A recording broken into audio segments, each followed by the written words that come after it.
What's up, everyone? I'm Adrian Ochoa with your look at sports. UTEP athletic trainers have a tough job right now in this era of COVID-19. They have to make sure athletes stay safe while summer workouts continue on campus. I got a chance to speak with some of those trainers about the challenges they face. What we say today may change tomorrow, because we're always fluid with our protocol. We're probably on draft 22, 23, 24. Adjusting. That's the name of the game for Don Hearn, UTEP's director of sports medicine. When voluntary summer workouts began back in June, the challenge was getting everyone on the same page. Got to wear a face mask, and you can't linger at the facility for too long. It took a couple of days, but we're into the groove now. Tony Cordova is UTEP's head athletic trainer.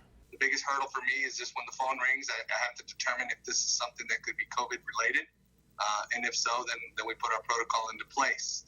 As far as getting those kids tested or getting those kids seen or whatever.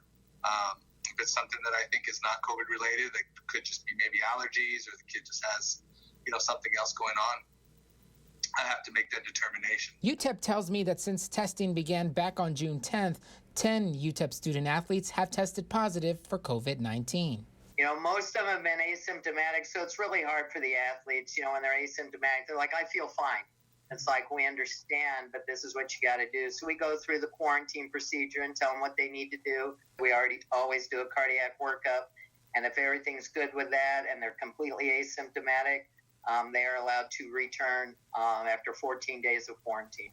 And if there is a football season this year, game days will be another obstacle trainers will have to navigate through. If we have somebody sick or a visiting team has somebody that gets sick, because we're going to have to facilitate for the visiting team as well as for our own team, because they're on the road, and if they're out of state, most of their team physicians are not going to have a Texas license. And when a player does test positive for COVID-19, everyone in the group he or she was training with automatically gets tested.